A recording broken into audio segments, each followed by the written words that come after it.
दोस्तों, तो आज हम शुरू करते हैं D triple S P PGT economics के जनरल पेपर का मैथ सेक्शन 7 जुलाई 2018 शिफ्ट का पार्ट 2।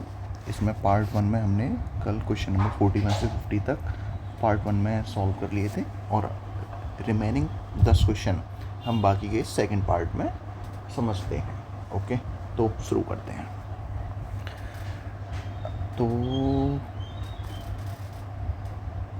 ओके 51 से शुरू करने वाले थे हम। ठीक। हाँ, बोला है इसने कि मान लीजिए कि x 4 अंकों में सबसे बड़ा अंक है।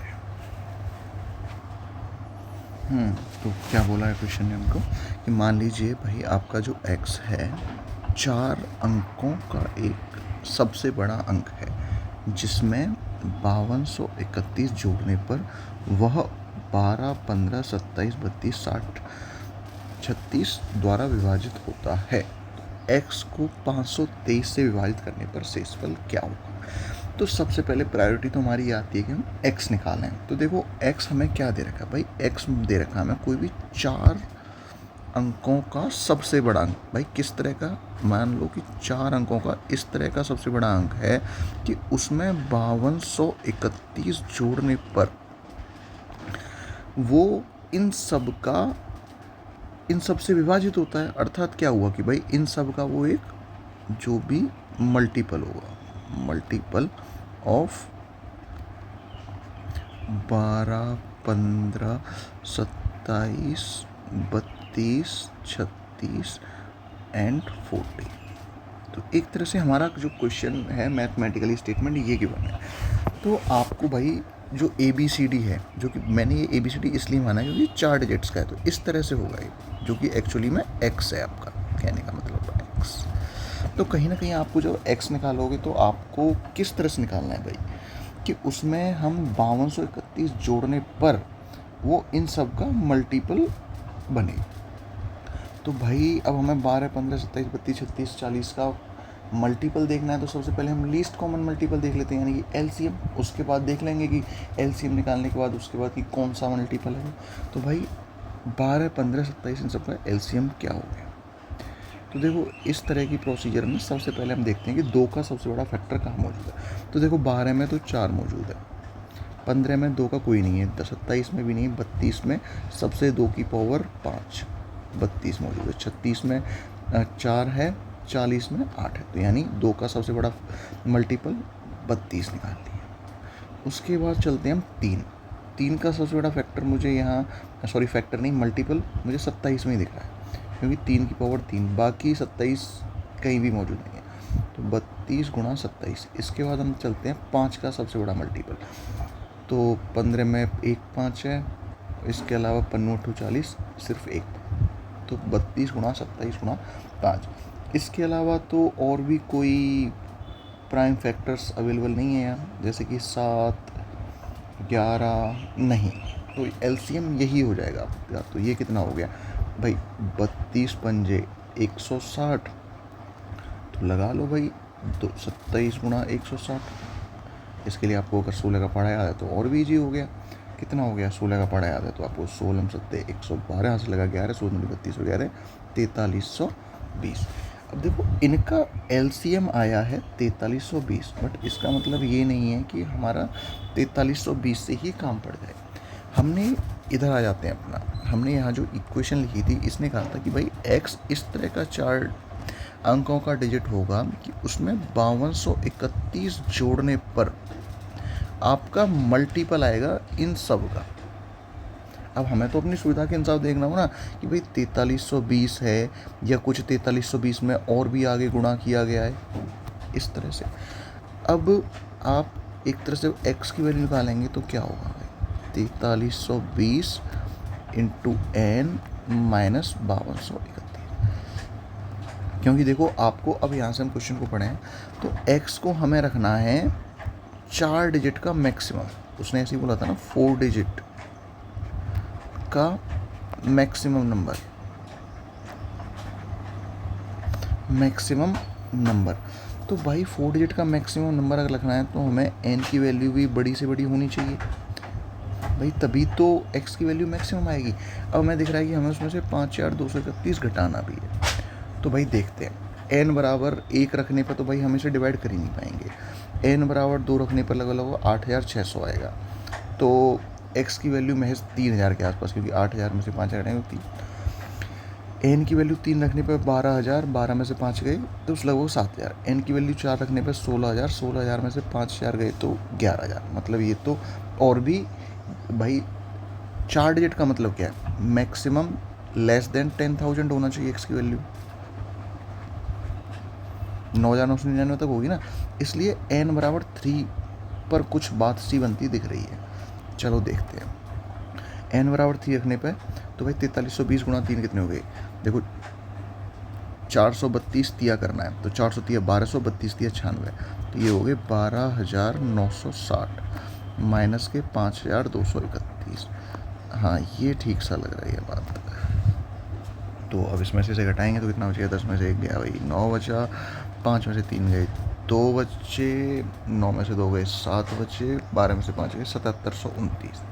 तो ये आ गई x की वैल्यू। अब उसने बोला इसको 523 से विभाजित करने पर भाई आपका क्या रिजल्टेंट आएगा। तो भाई दे दो इसमें 523 से भाग, 523 7729 भाई कितने बढ़ जाएगा ये तो देखना पड़ेगा। देखो यहाँ तक तो 1 बढ़ जाएगा इतना पता है, 523, 12 में से 3 गए 9 गए, 6 में से 2 गए 4 बचे, ठीक। अच्छा अब 523 है और यहाँ 2499, तो मतलब 5 चौके 20, 55 25, 4 बार जा नहीं पाएगा मैक्सिमम, मतलब 5 बार जा नहीं पाएगा क्योंकि 55 25 हो जाते हैं, 5 चौका 20 तो 4, तो 523 चौके मतलब 500 चौके 2000, 23 चौके 46 दूनी 92, तो मतलब 2092। तो आप देखते हो कि कितना बचा इस हिसाब से 407। देखो क्वेश्चन लेंथी था, डिफ़िकल्ट नहीं था, बस लेंथी था और थोड़ा सा दिमाग यूज़ करना था, तो आपका ये आंसर हो जाएगा। अब हम चलते हैं अपने नेक्स्ट क्वेश्चन पर कि देखिए क्या बोल रहा है हमसे क्वेश्चन कि 2 अंकों का महत्तम समवर्तक 81 है और उनका योग 1215 है। यदि उनके बीच का अंतर 500 एवं 600 के बीच है तो उनके रेसिप्रोकल का योग क्या होगा। भाई देखो 2 अंकों का महत्तम समवर्तक 81 है, इसका मतलब वो 2 अंक भाई हम क्या मान लेंगे, 2 जो भी संख्या है भाई, एक संख्या 81A और दूसरी संख्या 81B। भाई यही तो हो गया ना, मान लो 2 संख्याओं का महत्तम समवर्तक 81 है, इसका मतलब क्या हो गया कि जो उनका हाईएस्ट कॉमन फैक्टर है, यानी उन दोनों के बीच में जो भी सबसे बड़ा कॉमन है वो 81 है। तो भाई 81A दूसरी संख्या 81B। अब क्योंकि हमने जब एक बात बोली कि सबसे बड़ा उन दोनों संख्याओं के बीच में जो कॉमन है वो 81 है, जिसे ही हम हाईएस्ट कॉमन फैक्टर बोलते हैं, तो इसका मतलब क्या है कि जो दोनों चीज़ें हम मानते हैं ना A और B, ये जो हम दोनों A और B कंपोनेंट्स मान रहे हैं ये होते हैं भाई कोप्राइम। कोप्राइम एक तो कोप्राइम होंगे, कोप्राइम इंटीजर नंबर्स, क्योंकि भाई ऑटोमेटिकली सबसे बड़ा कॉमन चीज़ तो उनमें 81 है, तो अब A और B में तो कुछ कॉमन होना नहीं चाहिए, इसलिए A और B कैसे कंपोनेंट होते हैं, कोप्राइम इंटीजर कंपोनेंट, क्योंकि A और B अपने आप में एक पूर्ण संख्याएं होंगे। ऐसा नहीं होगा कि A का मतलब 1/2 आ रहा है, B का मतलब 3/4 आ रहा है, नहीं, क्योंकि हाईएस्ट कॉमन फैक्टर निकाला ही इस तरह जाता है कि मैक्सिमम कॉमन हो, और मैक्सिमम कॉमन निकालते टाइम हम कभी भी बचे हुए पार्ट को बटे में नहीं छोड़ते, कंप्लीटली कितनी बार डिवाइड हो रहा है। ओके ठीक है, अब क्वेश्चन में हमें दे क्या रखा है और हमें निकालना क्या है। तो देखो अगर हम बात करें कि हमें निकालना क्या है, तो उसने हमसे पूछा है कि उनके रेसिप्रोकल का योग, अर्थात संख्याओं का रेसिप्रोकल मतलब क्या होगा, व्युत्क्रम, यानी आपको निकालना है 1/81A प्लस 1/81B, तो मतलब कि 81AB, तो ऊपर A प्लस B, आपको कहने का मतलब इसकी वैल्यू निकालनी। चलो इसको माइंड में रखते हैं और इस हिसाब से क्वेश्चन को सॉल्व करते हैं। तो देखो यहाँ से अगर हम बात करें तो हमको बोला है कि संख्याओं का योग कितना है, 81A प्लस 81b बराबर 1215। तो यहाँ से 81 कॉमन लिया, a प्लस बी बराबर 1215। तो a प्लस बी की वैल्यू कितनी होगी? अब हमें पता है कि भाई a प्लस बी, क्योंकि a और b दोनों ही पूर्ण संख्याएं हैं, तो पूर्ण संख्याओं का योग भी पूर्ण आएगा। इसका मतलब ये है कि 81 से 1215 कंप्लीटली कटना ही कटना है भाई। कंप्लीट कटेगा तभी तो पूर्ण संख्या आएगी एक, या फिर पूर्णांक आएगा। अब भाई देखो 81 से 1215, 81 दाई होते हैं 810। अब यहाँ यूनिट डिजिट है 1 और यहाँ यूनिट डिजिट है 5। भाई 10 से ऊपर कटना है और 20 से कम कटना है, क्योंकि 81 दूनी होते हैं आपके 1620। तो मतलब कितनी बार कटेगा? 15 बार, यानी a प्लस बी आ गया आपका 15। ओके, एक इक्वेशन तो यहाँ से सॉल्व हो गई। अगला उसने हमसे बोला है कि उन दोनों संख्याओं का डिफरेंस, यानी 81a माइनस 81b जो है 500 से 600 के बीच में लाई कर रहा है। ऐसे ही तो बोला है 500 से 600 के बीच में लाई कर रहा है। एक तो इसका मतलब क्या हो गया, 81 ब्रैकेट में a माइनस बी। तो देखो मैंने अभी एक चीज़ मैं बता ही रहा था कि हमें पता है कि a और b दोनों ही कंप्लीट, दोनों ही पूर्णांक हैं, मतलब पूर्ण संख्या हैं। यानी इनकी जो भी वैल्यू होगी, जैसे 7 हो, 5 हो, 3 हो, 4 हो, इस तरह होगी। कभी भी 7.5, 3.5 इस तरह नहीं होगी। तो जब भी हम एक पूर्ण संख्या में से पूर्णांक घटाएंगे तो पूर्णांक वैल्यू होनी चाहिए। यानी यहाँ पर क्या आएगा भाई, यहाँ हम देख रहे हैं 81, तो सिंपल सी बात है, यहाँ क्या आना चाहिए भाई, 81 का ही कोई मल्टीपल आना चाहिए। आना चाहिए कि नहीं आना चाहिए भाई, तभी तो पूरा पूरा कट पाएगा। अब आपको देखना है कि 81 का कौन सा मल्टीपल, 81 का कौन सा मल्टीपल आपका 500 से 600 के बीच में पड़ रहा है। तो भाई देखो 81 मतलब आसपास 80, 80 अठपन 40, 8 छिंग 48, 8 सत्ते 56, मतलब 81 सत्ते, 81 सत्ते करके देखते हैं। तो 81 सत्ते हो जाते हैं आपके 8 7 56, 567। तो यानी कौन सा मल्टीपल? 7वां मल्टीपल। तो आप इनके बीच में 500 से 600 के बीच में कौन सा नंबर लोगे? 567। अब आपका भाई ये 81 से ये वाला 81 कट जाएगा, यानी यहाँ से a माइनस बी की वैल्यू कितनी आ जाएगी? 7। अब आपके पास देखो एक इक्वेशन ये रही भैया, और एक इक्वेशन ये रही। और ये तो वैसे भी बहुत सिंपल बन जाता है कि जब भी आपको a प्लस बी की वैल्यू गिवन हो और a माइनस बी की वैल्यू निकलने गिवन हो, तो आपको जो बड़ा है, अर्थात a में से b घटा रहे हैं तब आ रहा है 7, तो a ही बड़ा है, तो उसकी वैल्यू क्या होती है? सम डिवाइडेड बाई 2। सम किसका भाई? 15 प्लस 7/2 यानी 11। जब a की वैल्यू 11 है तो b की वैल्यू डिफरेंस। ये लॉजिक होता है सिंपल सी बात। जब भी दो संख्याओं का योग और उनका अंतर पता हो तो बड़ी संख्या होती है उनके रिजल्ट्स का योग बटे 2, छोटी संख्या होती है उनके डिफरेंस का योग बटे 2। 15 माइनस, हालांकि अभी आपको ये लग रहा होगा कि हम ये लिख रहे हैं तो कितना क्यों लिखना हमें डिफ़िकल्ट इतना, लेकिन ये सारी चीज़ें ना जब आप सॉल्व कर रहे होते हो तो फिर आपको लिखनी नहीं होती, आप दिमाग में इनको सॉल्व कर लेते हो, और दिमाग में इस तरह से याद रखना बड़ा ही ईजी होता है। तो आपके पास सारी वैल्यूज़ आ चुकी हैं भाई, आपके पास a की वैल्यू आ गई, b की वैल्यू आ गई, निकाल दो। तो हमें a plus B upon 81 a भी निकालना था। a प्लस बी कितना हो गया भाई? 15 बटे में 81 गुणा 11 गुणा 4। अब जो भी कटता है देख लो। तो भाई क्या कट रहा है? शायद 3 से कट रहा है, 3 से 5 बार और 3 से 27 बार। तो आप देख रहे हो ये कितना हो गया? 5 बट्टे। अब देखो जैसे मैंने ऊपर का फिक्स हो गया, मेरे को 5 है, तो भाई मेरा ऑप्शन या तो ये वाला हो सकता है या ये वाला हो सकता है। अब मैं देख लेता हूँ कि यहाँ 1516 है और यहाँ 88 है, तो यूनिट डिजिट के हिसाब से देख लेता हूँ भाई।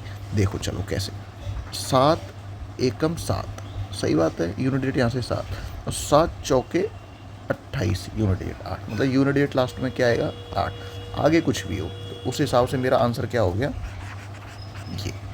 ओके, चलिए आगे बढ़ते हैं अगले क्वेश्चन पर। अच्छा क्वेश्चन था काफ़ी, ठीक है।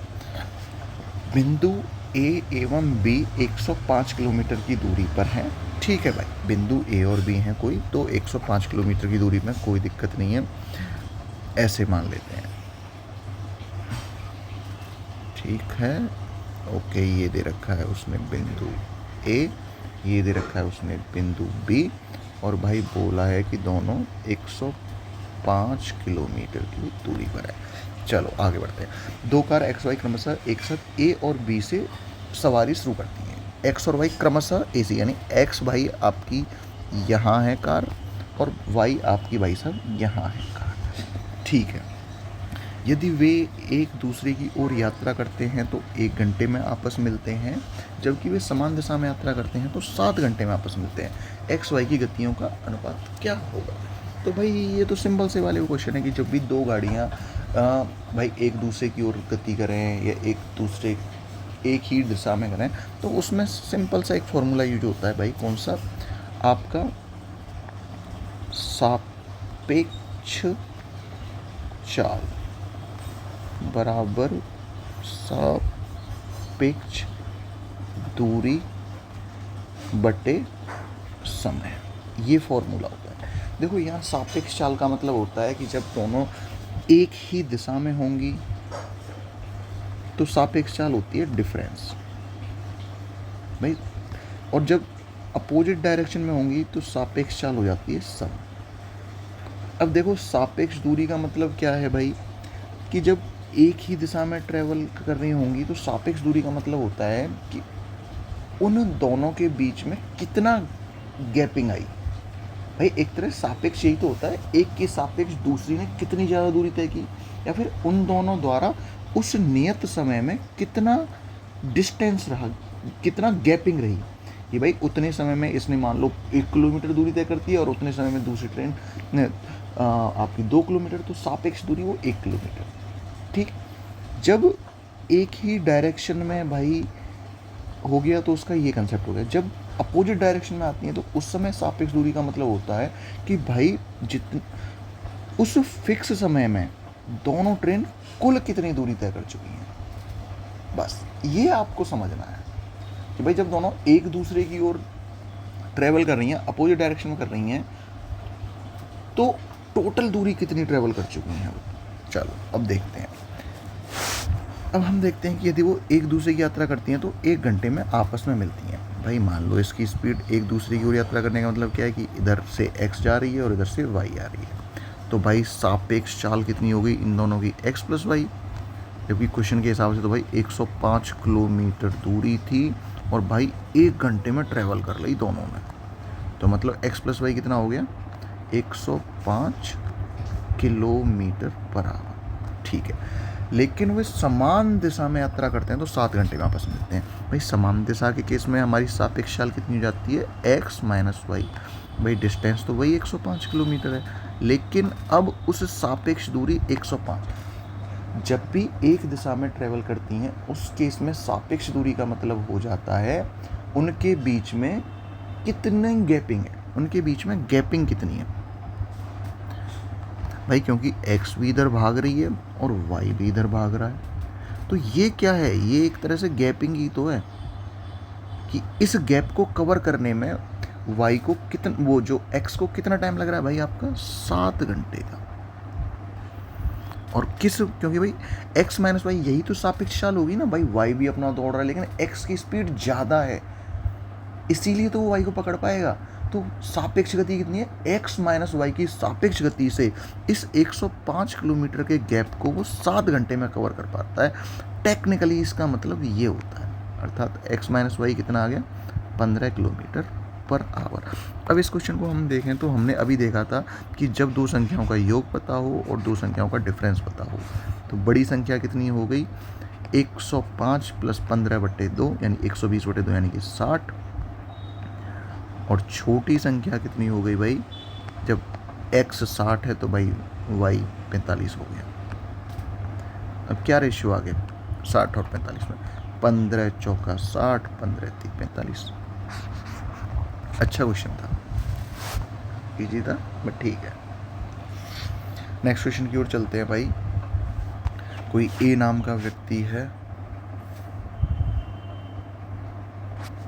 हाँ तो ये कोई ए नाम का व्यक्ति है, 5 दिनों में एक निश्चित कार्य का 1/3 भाग पूरा कर दे रहा है। तो देखो मैं इसमें सबसे पहले एक जो चीज़ बताना चाहता हूँ वो तो बताऊँ कि देखो क्षमता और कार्य का क्या लॉजिक होता है। देखो वर्क बराबर होता है या फिर काम बराबर होता है क्षमता गुणा समय। यानी कि एफिशिएंसी इनटू टाइम। अब इस चीज़ को समझो, देखो जब हम किसी एक पर्टिकुलर इंसान की बात करते हैं, जब किसी पर्टिकुलर इंसान की बात करें, किसी पर्टिकुलर इंसान या मशीन या कुछ भी हो सकता है, तो उस केस में आपको पता है भाई एफिशिएंसी हो गई कांस्टेंट। भाई कोई एक ही बंदा है तो उसकी एफिशिएंसी ऐसा तो है नहीं भाई, यहाँ हम इस तरह क्वेश्चन में हमेशा टेक्निकली कांस्टेंट मानते हैं। तो भाई जिस रफ्तार से वो आज काम कर रहा है उसी रफ्तार से कल करेगा, उसी रफ्तार से परसों करेगा। तो वर्क हो जाता है डायरेक्टली प्रोपोर्शनेट टू टाइम। मतलब जितना काम होगा, ज़्यादा काम होगा, उतना ही ज़्यादा समय लगेगा। अर्थात उसे 2 काम करने में अगर मान लो 4 समय लग रहा है तो उसे 4 काम करने में 2 ना यानी 8 इकाई समय लगेगा। कहने का मतलब यहाँ से ये है, ठीक है। अब देखो मैं आपको बताना चाहता हूँ ए की बारी। तो देखो जैसे ए है, अब ए क्या है आपको पता पड़ रहा है कि 1/3, भाई 1/3 भाग जो काम है उन्हें 5 डेज में कर ले रहा है। भाई एक तरह से ये क्या है, ये आपका वर्क है और ये आपका टाइम है। अब आपको पता है कि ये दोनों चीज़ें प्रोपोर्शनेट होती हैं किसी भी एक पर्टिकुलर इंसान के केस में, क्योंकि एफिशिएंसी पर्टिकुलर के लिए कांस्टेंट हो जाती है। जब भाई 1/3 भाग को करने में 5 दिन का समय लगा रहा है तो पूरा काम, भाई पूरा काम अर्थात हर चीज़ अपने आप में एक होती है, तो पूरा एक काम को करने में वो कितना समय लगाता है भाई, 5 दिया 15 दिन। इसी तरह अगर हम भाई बी की बात करें तो भाई बी 2/5 भाग को करने में ही 10 दिन लगा रहा है।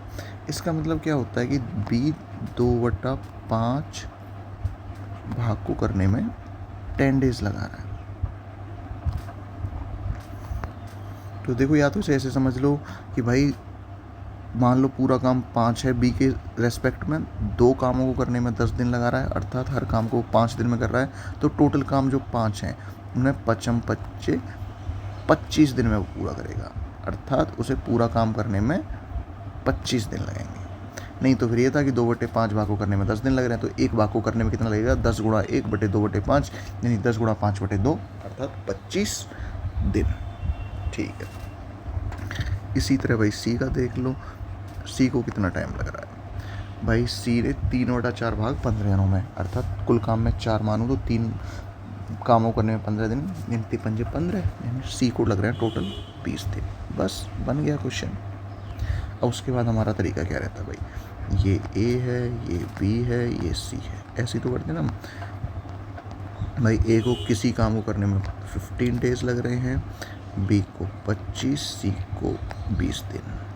तो यहाँ से इनका जो भी एलसीएम आता है, जैसे कि 15, 25, 20 का क्या हो गया भाई, देखो एक तो इसमें 2 का मैक्सिमम फैक्टर 4 मौजूद है, 4 पंजे 20 इंटू 3 का मैक्सिमम फैक्टर नहीं बोलते यार, मल्टीपल सॉरी, 3 का मैक्सिमम मल्टीपल 3 ही मौजूद है और 5 का 25 मौजूद है। तो 25 चौका 100 दिया 300, मतलब टोटल काम आप क्या मान के चलोगे, 300 वर्क। तो उस हिसाब से भाई एफिशिएंसी क्या आ जाएगी, क्योंकि आपको पता है ना एफिशिएंसी क्या होती है भाई, ये समय है, एफिशिएंसी होती है वर्क अपॉन टाइम। भाई 300 कामों को 15 दिन में कर रहा है, इसका मतलब इसकी एफिशिएंसी हो कितनी होगी, 20 काम प्रतिदिन। इसकी एफिशिएंसी 12 और इसकी एफिशिएंसी 15, ठीक है। अब उसने कहा वे सभी 4 दिनों तक काम करते हैं। भाई 4 दिनों में सब मिल गए, भाई जब काम करेंगे तो सबकी अपनी अपनी एफिशिएंसी जुड़ जाएगी, क्योंकि भाई ए अपने 20 काम प्रतिदिन के कर रहा हो, वो बी अपने इतने काम कर रहा होगा। तो 20 और 12 32 और 15 47 चौका, मतलब 50 चौके 200 होते हैं, लेकिन 3 चौका 12 कम यानी 288 काम। आर वी राइट, नहीं 4 चौक 16, 288 नहीं सॉरी 188 मतलब 188 काम उन्होंने निपटा दिए। अब बच कितने गए भाई, टोटल काम 300 थे, तो कितने बच गए, 300 में से 188 गए, तो भाई आपके 100 इधर 112। अब इन 112 काम करने किसको हैं, ये 112 काम करने हैं बी को। अब भाई बी की क्षमता कितनी है अकेले की बेचारे की, 12 काम प्रतिदिन की। अब लगा लो कितने दिन लग गए उसे उस हिसाब से करने में। मुझे लग रहा है 4 से कट जाएगा ये, तो 4 से ऊपर आ जाएगा। 4 दूनी 8, 4 8 32, 4 दिया 12 और बचे क्या डेज, क्योंकि W से W कट गया, D ऊपर पहुंच गया, डेज। अब 3 नाम 27, 9 से 1/3 दिन। तो ठीक है, ये समझ में आपको। अब हम अगले क्वेश्चन की ओर आगे बढ़ते हैं। ओके, हमें कोई पाई चार्ट एवं सारणी का अध्ययन करें, निम्न प्रश्नों का उत्तर दें। ठीक है, एक कंपनी में विभिन्न प्रकार के कर्मचारियों का हमें प्रतिशत दे रखा है। ठीक है भाई, हमें देखो कोई भी कंपनी है उसमें कौन कौन से प्रकार के कर्मचारी हैं। स्टेनो 25%, क्लर्क 32%, अधिकारी सुपरवाइजर। तो कहीं ना कहीं ये अपने आप में भाई 100% हो गए होंगे, ये अपने आप में 100%। भाई उसने बोला है ना कंपनी के सारे कर्मचारियों का प्रतिशत, देख भी लो 25, 20, 45 और 15, 60 और 40, 100%। ठीक है, उन्होंने इसमें फर्दर बाइफिकेशन किया है महिला कर्मचारियों का प्रतिशत। स्टेनो सहायक में 52% महिलाएं, अर्थात जो भी कंपनी के भाई कुल कर्मचारी हैं, एक तो उसमें से 25% आपके स्टेनो सहायक हैं, उन 25% में फर्दर 52% आपकी महिलाएं हैं।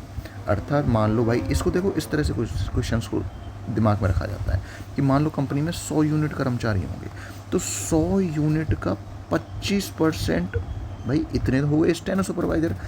इसका, क्योंकि ये किसकी संख्या आती है, स्टेनो सुपरवाइजर की नंबर, इसका 52% महिला है। भाई जब भी हमें महिलाओं की संख्या निकालनी होगी तो ये हो गई, और इसी का 48% स्टेनो पुरुषों की संख्या हो जाती। सही बात है कि नहीं, स्टेनो मेल और ये स्टेनो फीमेल। ये कहने का मतलब है, यानी आप एक चीज़ यहाँ नोट कर रहे हो कि भाई जो भी संख्या आपको कंपनी के कर्मचारियों की है, वो तो देखो हर जगह, चाहे आप 32 क्लर्क निकालो तो भाई कर्मचारियों की कुल संख्या का 32%, ये तो हर जगह चलेगी। साथ ही साथ जब हम क्लर्क में आप आगे बाइफर्केशन करोगे तो आपको पता होगा कि भाई कुल कर्मचारियों की संख्या का 32% क्लर्क, और उसका फर्दर आगे भाई जो भी दे रखा है कि 55% महिलाएं, तो उसका फर्दर 55% महिलाएं। तो भाई हर चीज़ अपने आप में 100% होती है, 55% महिलाएं तो बची कुछ इसका 45% पुरुष हो गए, अर्थात कुल का 32% क्लर्क, उसका फर्दर 45% मेल क्लर्क। ठीक है, अब उसने बोला है क्लर्क एवं अधिकारी वन के रूप में कार्य करने वाली महिला कर्मचारियों की संख्या। देखो बात आती है संख्या, कह दिया उसने, सुपरवाइजर एवं कार्य करने वाले कर्मचारियों से कितना अधिक। तो देखो संख्या तो आप इसलिए नहीं निकल सकते भाई, क्योंकि संख्या के लिए हमें कुछ एक्चुअल डाटा गिवन तो हो, एक्चुअल डाटा कहीं तो गिवन हो, लेकिन हमें इस क्वेश्चन में कहीं भी एक्चुअल डाटा गिवन है नहीं है। देखो यहाँ परसेंट, यहाँ भी परसेंट, हमसे ये तो बोला हो कि भाई कंपनी में कुल कर्मचारी इतने हैं या उतने हैं, या फिर स्टेनो सहायक इतने हैं, तो जहाँ से हम रियल डाटा निकाल पाएँ, क्योंकि हमारे पास रियल डाटा नहीं है, इसलिए ये क्वेश्चन किया ही नहीं जा सकता। और शायद इसमें दे भी रखा है, हाँ, discrepancy is found in ignore. देखो ये भी वही आ गया, कर्मचारियों की संख्या कंपनी में कार्यरत कुल महिला कर्मचारियों की संख्या से का लगभग क्या प्रतिशत है। देखो टेक्निकली अगर हम इस क्वेश्चन को देखते हैं, क्योंकि हमें यह निकालना है परसेंटेज। देखो परसेंटेज के लिए आपको भी पता होगा कि परसेंटेज निकालने के लिए no need of real values, आपको रियल वैल्यूज़ की कोई ज़रूरत नहीं होती है, बस आपको रेशियो पता हो, रेशियो बिटवीन द नंबर्स। भाई जो भी चीज़ों के बीच में आपको परसेंटेज निकालना है, उनके बीच में अपन को क्या पता हो, सिर्फ और सिर्फ रेशियो। अब हम वो देख लेते हैं कि क्या हम रेशियो को निकाल सकते हैं कि नहीं निकाल सकते। तो देखो स्टेनो सहायक एवं क्लर्क के रूप में काम कर रहे पुरुष कर्मचारी गण, मतलब steno male plus clerk male, यही है ना। कंपनी में कार्यरत कुल महिला कर्मचारियों का लगभग क्या प्रतिशत है, और ये है टोटल फीमेल। अब हमारा क्वेश्चन बनता है ये, चलो इस क्वेश्चन को देखते हैं कि ये डूएबल है कि नहीं, ये डूएबल है कि नहीं है, लेट्स सी। हाँ, तो अभी हम देखते हैं कि क्या हम इस क्वेश्चन का रिजल्ट निकाल सकते हैं। तो देखो स्टेनो, अगर हम मेल की बात करें तो हमको दिख रहा है भाई क्या स्टेनो, देखो मान लो कि आप इस कंपनी में कुल कर्मचारी भाई 100 यूनिट हैं, लेट्स कि इस कंपनी में कर्मचारी जो टोटल है वो 100 यूनिट है, ठीक है। तो उस हिसाब से भाई स्टेनो मेल कितने हुए भाई, स्टेनो टोटल 25% है, तो 25 यूनिट, और उसमें भी 52% महिलाएं हैं, तो इसका 48%। मानते हो इस बात को। प्लस क्लर्क, भाई क्लर्क 32 यूनिट इनटू उसका कितने परसेंट है पुरुष, 45%, यानी आपके इतने हो गए। अब आती है टोटल फीमेल्स की बात।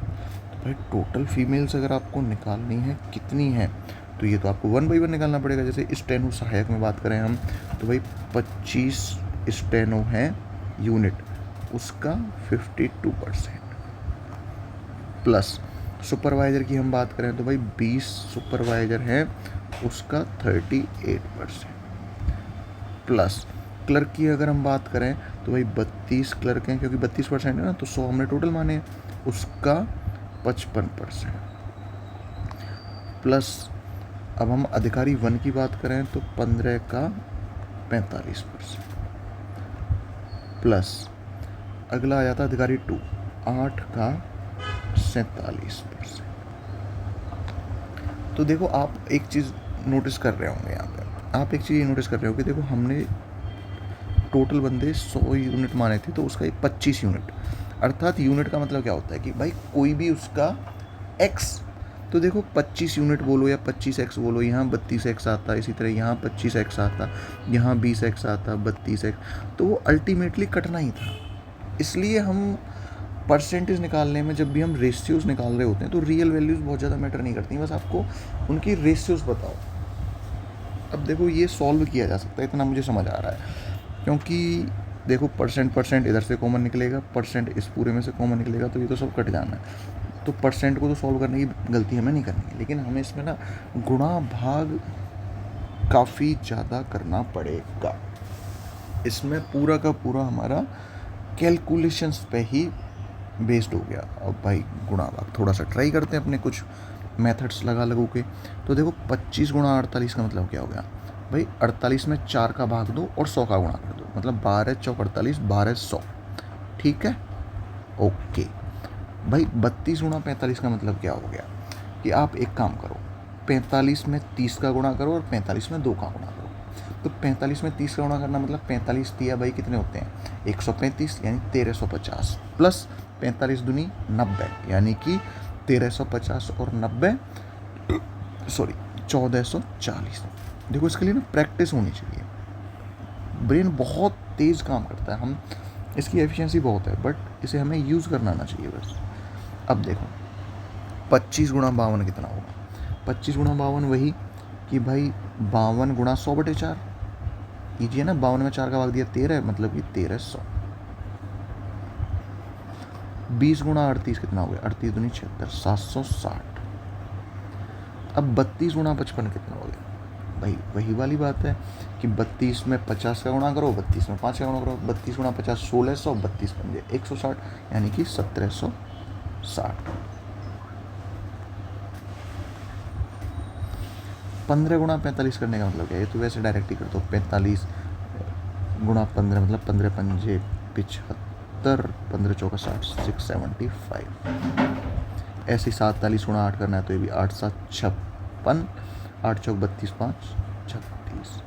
अब इन सबको अगर हमें ऐड करना है तो भाई देख लो यूनिट डिजिट के हिसाब से, 5 और 6 1 आ गया, 1300, 760 जोड़ना है, 1760 जोड़ना है, 675 और 376, तो 4871, और रेशियो 1200 और 1440, 2640, ये रेशियो आता है। तो हम ये रेशियो आ गया जो हम क्वेश्चन सॉल्व कर रहे थे, यानी कि 2640 रेशियो 4871, 4871। हाँ, तो ये हमें सॉल्व करना पड़ेगा भाई। इसमें हमें कुछ कॉमन तो दिख नहीं रहा। 4 और 1 5 और 8 13 7 20 ना, 3 से भी नहीं कट रहा है, 7 से भी क्या ही कटेगा। तो इसलिए इसका 43% आंसर आएगा। वो तो थोड़ा देखो हमें सॉल्व करके देखना पड़ेगा। तो ऐसा नहीं है कि दिस क्वेश्चन इज़ इग्नोर्ड। मुझे नहीं लगता कि ये क्वेश्चन इग्नोर्ड किया जाना चाहिए था, क्योंकि इसके आंसर निकाला जा सकता है। अब नेक्स्ट क्वेश्चन क्या है हमारा कि 6 साल में कंपनियों द्वारा संचालित परियोजनाओं की हमें संख्या दे रखी है कि भाई कोई कंपनी ए है जो कि ब्लू से है और ये ऑरेंज से है। 2008 में भाई जैसे ए ने 390 चलाई हैं और बी ने 650, इस तरह से हमें डाटा गिवन है। ओके, समझ में आया भाई। 2008 10 12 में कंपनी ए द्वारा नियंत्रित परियोजनाओं की संख्या। तो भाई आपने दिमाग में रखना है क्या, ए में 2008 10 और 12 औसत, और बी का 2009 11 13।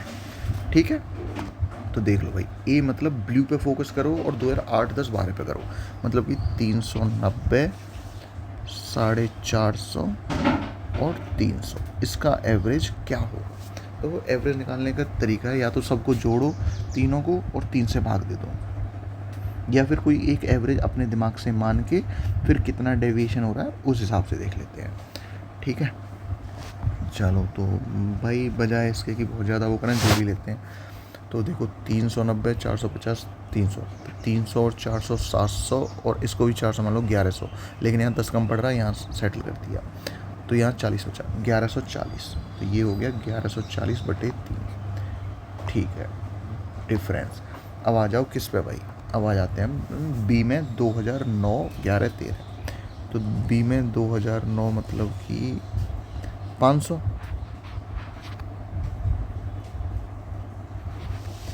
और 11 में 400, और 13 में ऊपर है मतलब 840। हमें ये ध्यान रखना पड़ेगा भाई, यहाँ येलो नीचे था इसलिए नीचे वाली है, यहाँ ऊपर इसलिए 840।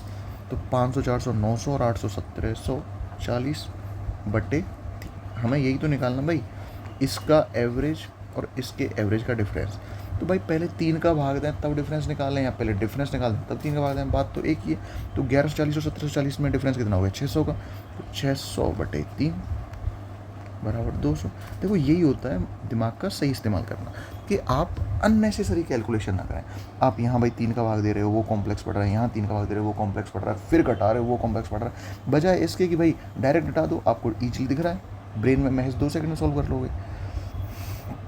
हाँ ठीक है, 2009 11 13 में कंपनी ए द्वारा प्रबंधित की संख्या 2009 से 12 तक कंपनी बी द्वारा प्रबंधित कुल संख्या से कितना प्रतिशत कम है। तो 2009 11 13 में, मतलब ये भी क्वेश्चन डूएबल है उसी के पे आप पे।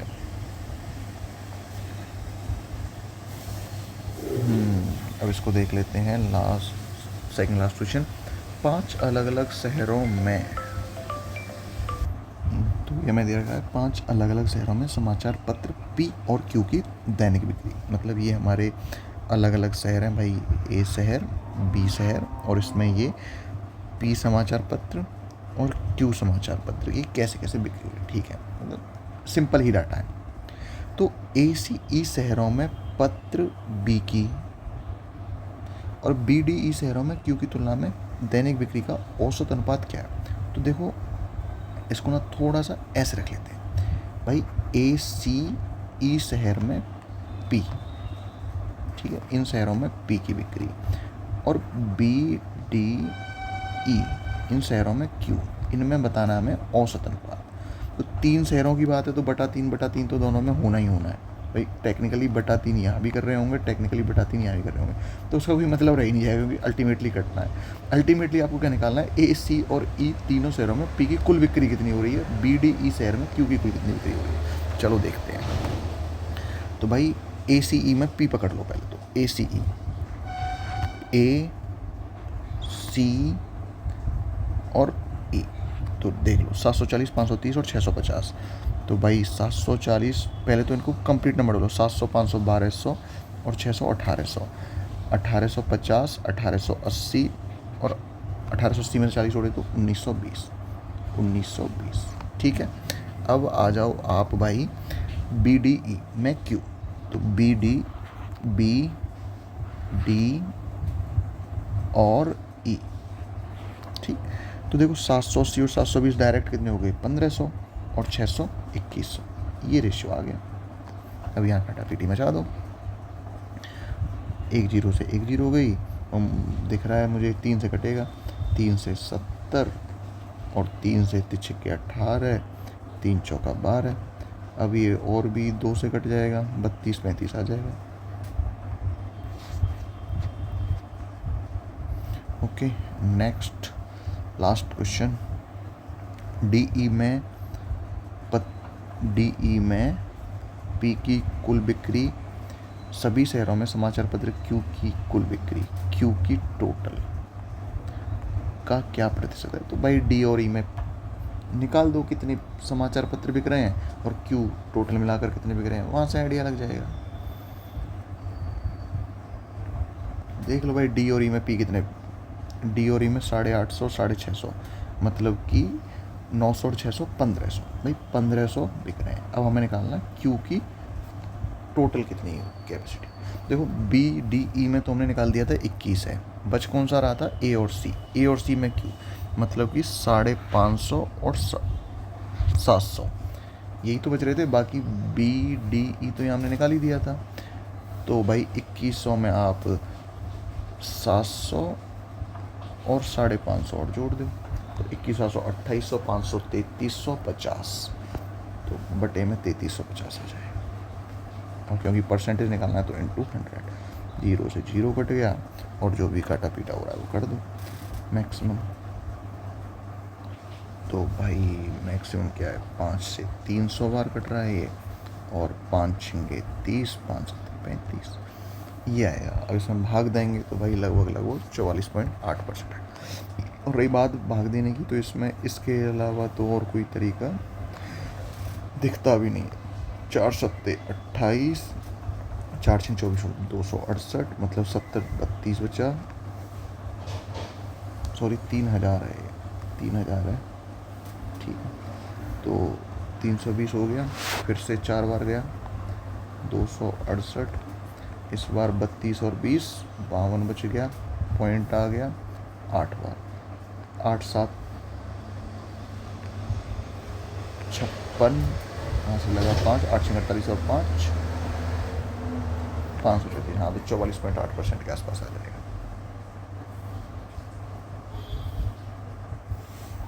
ठीक, तो इस तरह से हमारा मैथ का सेक्शन कंप्लीट होता है। आशा करते हैं कुछ ना कुछ आपको बेहतर ही सीख मिली होगी इसमें।